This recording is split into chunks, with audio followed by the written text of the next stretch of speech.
सोबत असेल जाणीव। रोखोक बातम्यांसाठी पाहत राहा जाणीव मराठी। होऊ दे जाणीव। लाईक करा, शेअर करा आणि सबस्क्राईब करा आपल्या हक्काचे चॅनल जाणीव मराठी।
मी गोलावडीला राहते।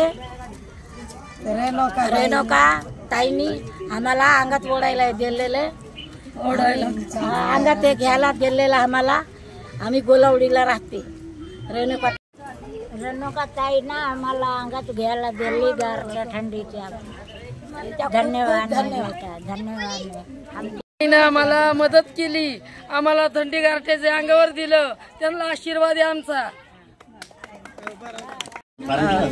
नमस्कार, मी मिसेस रेणू येळगावकर। खरं तर जेव्हा पाऊस खूप पडला आणि खूप झोपडपट्टी एरियामध्ये घरेलू कामगार महिलांसाठी काम करत असताना हा विषय समोर आला की बऱ्याच घरात पाणी गेलेलं आहे। आणि मग अशा घरात जर पाणी गेलेलं आणि आजार पण वाढतं आहे, वयोवृद्ध जी लोक आहेत त्यांच्यासाठी काहीतरी करायची इच्छा होती। मग त्यांना जे लागणाऱ्या गोष्टी आहेत तेच पोचवायची खूप मनापासून इच्छा झाली आणि म्हणून मी खूप लोकांना कॉन्टॅक्ट केलं। त्यात आपले लाडके नेते छत्रपती शिवेंद्र महाराज त्यांनीही खूप लवकर लगेच मदत पोहोचवली। PN गाडगील आहेत किंवा चंद्रविलास हॉटेलचे मालक आहेत किंवा माझ्या खूप सारे मैत्रिणी, सगळ्यांनी मदत म्हणजे मी एकटीच नाही, मी फक्त तुमच्यापर्यंत पोहोचली आहे। पण ह्या अशा गोष्टी द्यायच्या होत्या ज्या तुम्हाला आता ह्या गारठ्यात खरंच गरज आहे आणि तुमचा फक्त आशीर्वाद हवा आहे। आता मी जसं सांगितलं सगळ्याच एरियामध्ये सांगते की आता काही इलेक्शन नाहीये, वाढदिवस नाहीये, असा कुठलाही प्रचार नाहीये। फक्त तुमच्यापर्यंत जे वयोवृद्ध आहेत, आजारी लोक आहेत, ह्या थंडी गारठ्याचं काहीतरी छोटीशी मदत म्हणून आम्ही इथे आलेलो आहे। आणि प्रत्येक एरियामध्ये ज्या ज्या लोकांना आम्ही कॉन्टॅक्ट करतो ह्या एरियामध्ये RD भोसले दादा आहेत, सगळी त्यांची टीम आहे, त्यांचे मनापासून आभार आहे की खरंच गरजूपर्यंत ह्या गोष्टी पोहोचतात, त्याचा आम्हाला खरंच एक आनंद मिळतोय। धन्यवाद। आता तर झालेलं आहे, पण प्रत्येक वेळा दिवाळीचं भोसले दादा कुणाला विसरत नाहीत आणि प्रत्येक सणासुदाला त्या तुमच्या सगळ्यांची आठवण काढून आमच्या सगळ्यांपर्यंत पोहोचतात आणि काही ना काही मदत म्हणा किंवा खाऊ म्हणा छोटासा तुमच्यापर्यंत पोहोचवतात। तर ह्या वेळेस सुद्धा वर्षभर जे काय आम्हाला जमेल आम्ही तुम्हाला सगळ्यांपर्यंत मदत पोहोचू हे मी हे करते। धन्यवाद।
नमस्कार.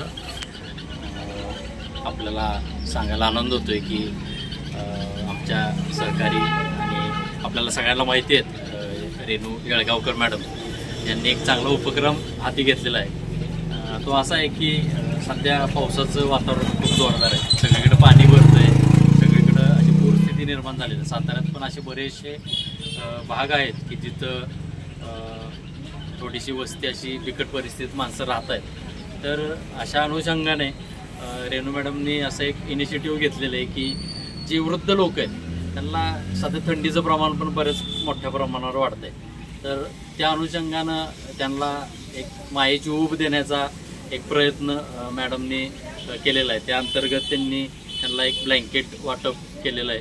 तर 2 दिवस झालं हे सगळा उपक्रम चालू आहे. आम्हाला अभिमान वाटतोय की कोण मॅडमसारखी व्यक्ती अशा पद्धतीने काम करतायत आणि ह्या सगळ्या माध्यमातून त्यांचं नाव नक्कीच चांगलं मोठं होईल. आणि सगळ्या महत्त्वाचं म्हणजे सगळ्या लोकांचे आशीर्वाद मिळत आहेत ही फार महत्त्वाची गोष्ट आहे.